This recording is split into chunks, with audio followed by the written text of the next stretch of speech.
Bersiap untuk sorga, untuk Yerusalem baru.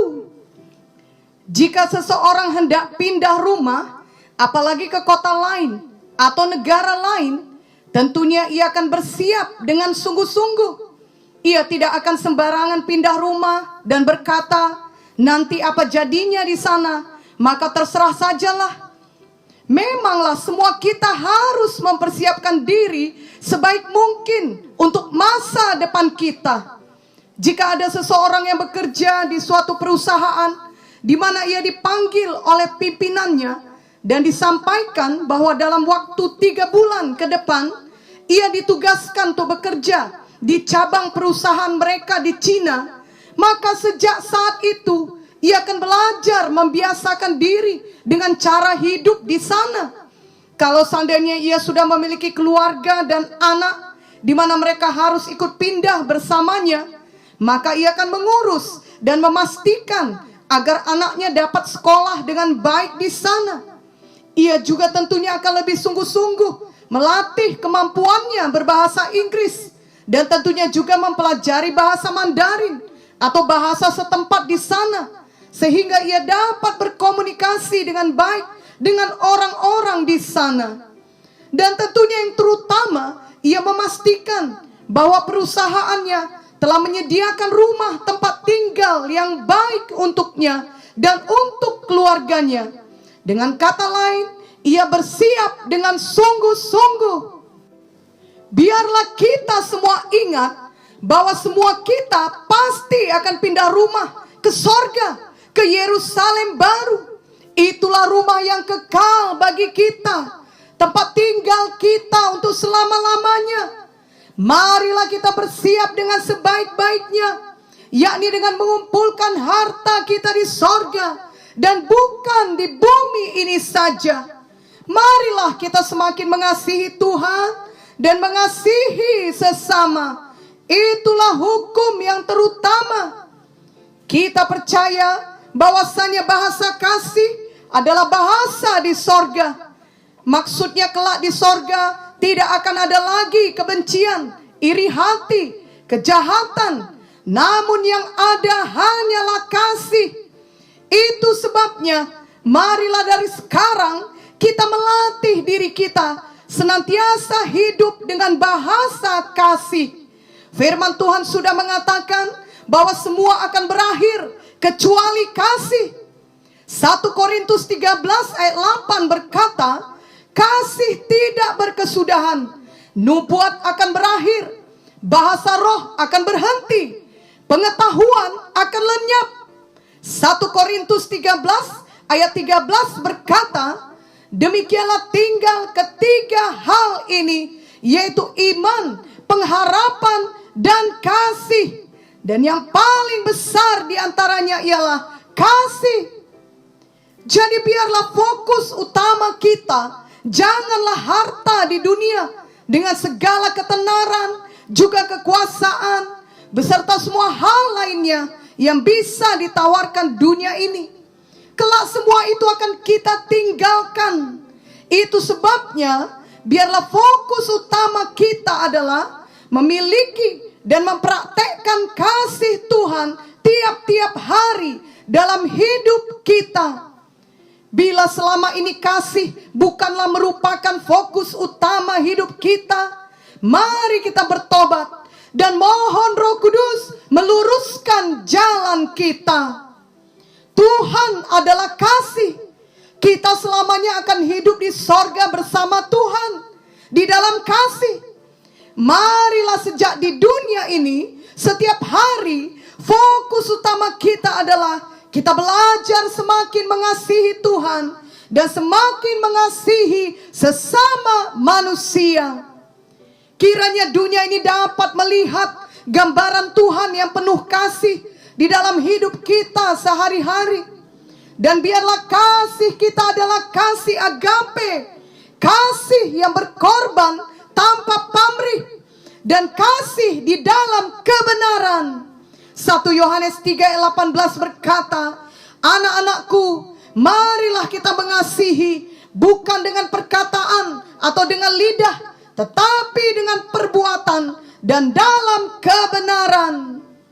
Mengasihi bukan berarti kita boleh berkompromi dengan dosa, karena justru kasih dan kebenaran selalu berjalan bersama-sama.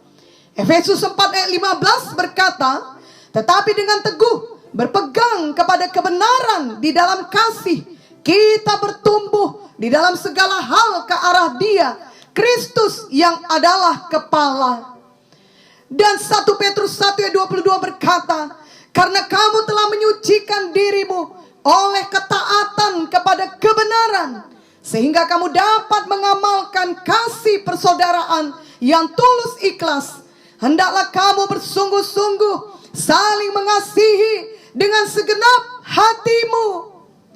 Tentunya segala sesuatu yang dilakukan tanpa dasar kasih tidak akan tahan uji. 1 Korintus 3 ayat 13-15 berkata, sekali kelak pekerjaan masing-masing orang akan nampak, karena hari Tuhan akan menyatakannya. Sebab ia akan nampak dengan api, dan bagaimana pekerjaan masing-masing orang akan diuji oleh api itu. Jika pekerjaan yang dibangun seseorang tahan uji, ia akan mendapat upah. Jika pekerjaannya terbakar, ia akan menderita kerugian, tetapi ia sendiri akan diselamatkan, tetapi seperti dari dalam api. Karena mengetahui kita akan menuju ke sorga, di mana ada upah yang kekal yang menunggu di sana. Biarlah hal itu membuat kita bersiap dengan sungguh-sungguh saat kita hidup di dunia ini. 1 Korintus 9 ayat 25 berkata, tiap-tiap orang yang turut mengambil bagian dalam pertandingan menguasai dirinya dalam segala hal. Mereka berbuat demikian untuk memperoleh suatu mahkota yang fana, tetapi kita untuk memperoleh suatu mahkota yang abadi. Jadi selain ada harta kita yang kita kumpulkan di sorga, ada juga mahkota yang abadi dari Tuhan untuk kita. Kita tahu bahwa setiap atlet berlatih sangat keras selama berbulan-bulan untuk menghadapi satu pertandingan olahraga yang mungkin tidak sampai 2 jam. Bahkan dalam beberapa cabang olahraga, mungkin pertandingan itu hanya untuk beberapa menit saja. Namun atlet itu rela latihan berbulan-bulan dengan sangat disiplin demi untuk memperoleh gelar, piala, medali atau hadiah. Namun seberapa hebat pun semua hadiah tersebut itu, menurut firman Tuhan, itu semua adalah mahkota yang fana. Sedangkan maksud Tuhan bagi kita adalah untuk memperoleh mahkota abadi. Kiranya kita semua mau terus bekerja keras untuk Tuhan Yesus, untuk pelebaran kerajaan sorga selama kita hidup di dunia ini. Karena mahkota yang kelak kita dapatkan adalah mahkota yang abadi, di mana seorang pun tidak akan dapat mengambilnya dari kita. Biarlah sejak hari ini, apapun kesulitan yang sedang kita alami, kita tidak tawar hati, kita tidak menyerah dalam mengikut dan melayani Tuhan Yesus dengan cara apapun yang Tuhan pimpin untuk dapat kita lakukan. Tetapi kita semakin menyala-nyala untuk mengumpulkan harta di sorga, untuk memperoleh mahkota abadi. 2 Korintus 4 ayat 16-18 berkata, sebab itu kami tidak tawar hati, tetapi meskipun manusia lahiriah kami semakin merosot, namun manusia batiniah kami dibaharui dari sehari ke sehari. Sebab penderitaan ringan yang sekarang ini mengerjakan bagi kami kemuliaan kekal yang melebihi segala-galanya, jauh lebih besar daripada penderitaan kami. Sebab kami tidak memperhatikan yang kelihatan, melainkan yang tak kelihatan. Karena yang kelihatan adalah sementara, sedangkan yang tak kelihatan adalah kekal. Marilah kita belajar meletakkan segala sesuatu dalam perspektif yang benar, yang seturut dengan firman Tuhan. Kita ingat bahwa hidup di dunia ini hanyalah sementara dan sangat singkat. Berarti hidup kita kelak di kekekalanlah yang penting untuk dipersiapkan. Seberapa senang pun kita di dunia, itu sementara. Seberapa menderita sekalipun di dunia ini, itu juga sementara.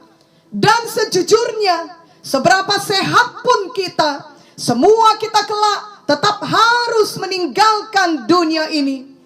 Bila pikiran dan hati kita sudah benar-benar menyadari bahwa hidup di dunia ini semuanya adalah sementara, maka kita akan semakin sungguh-sungguh memakai waktu kita yang terbatas di dunia ini dengan benar. Kita akan sungguh-sungguh bersiap untuk sorga. Kita akan sungguh-sungguh mengasihi Tuhan dan sesama. Kita akan sungguh-sungguh hidup dalam kebenaran dan kekudusan. Kita tetap teguh karena kita mengasihi Tuhan Yesus, dan kita fokus untuk mengumpulkan harta di sorga, bukan untuk menyenangkan manusia. Karena kita tahu bahwa dalam kekekalanlah kehidupan kita yang sebenarnya, bukan di dunia yang sementara ini.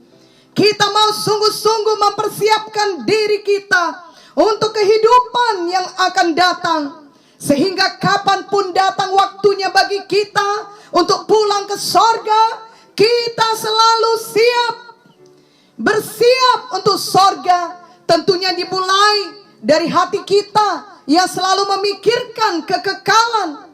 Kolose 3 ayat 1-2 berkata, karena itu kalau kamu dibangkitkan bersama dengan Kristus, carilah perkara yang di atas, di mana Kristus ada, duduk di sebelah kanan Allah. Pikirkanlah perkara yang di atas, bukan yang di bumi. Biarlah hal ini dijadikan bagi kita. Kita selalu memikirkan sorga. Kita selalu mengumpulkan harta di sorga. Hati kita selalu berada di sorga. Seperti Matius 6 ayat 21 berkata, karena di mana hartamu berada, di situ juga hatimu berada. Kiranya setiap hari kita sungguh-sungguh bersiap untuk sorga. Dan setiap hari hati kita rindu menantikan kedatangan Tuhan Yesus kembali untuk menjemput kita untuk tinggal bersama-sama dengan Dia di rumah Bapa di sorga, di Yerusalem baru